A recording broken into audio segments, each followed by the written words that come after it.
عايزك تختاري واحد من الخمس حاجات دول، وبناء على اختيارك هسألك سؤال وهنختم بيه. فممكن الغزلتين. الغزالة دي ما ينفعش تعيش من غير الغزالة اللي جنبها. مين حد بيفكرك بالغزالتين دول؟ هو حسين جوزي طبعا. وجهي رسالة لحسين as your life partner، تحبي تقولي له ايه؟ شكرا ان هو مستحملني، وان هو لا مش هوصله حاجات ايموشن. خلاص بصي للكاميرا. عايزه اقول له ثانك يو ان هو مستحملني، وان هو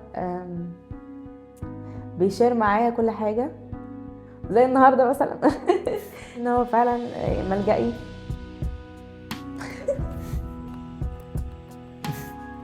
ربنا يخليكم لبعض. هو متعود على موضوع العياط الكتير ده. الناس مش بتبقى متخيله ان هو بيتعب معايا، هم فاكرين بقى ان احنا حياتنا خروجات وفسح وايه، ما يعرفوش الحقيقه المره. لا وبعدين انا ببقى طف شويه في الشغل، واخده الموضوع بجديه. عايزه كل تصوير يبقى مظبوط وكله، والرياكشنز تمام والكادرات تمام. فهو بيستحمل بصراحه يعني، وبيحاول يعدي على قد ما يقدر. خلاص ماشي شكلها مجنونه دلوقتي عن. حسين وجوده في حياتي مهم جدا، وبيشاركني في كل حاجه، وبيستحمل جناني، عصبيتي، عياطي، البيرن اوت بتاعي. فعايزه اقول له ثانك يو ان انت مستحمل، وان انت بتدعمني، وماي نمبر 1 فان.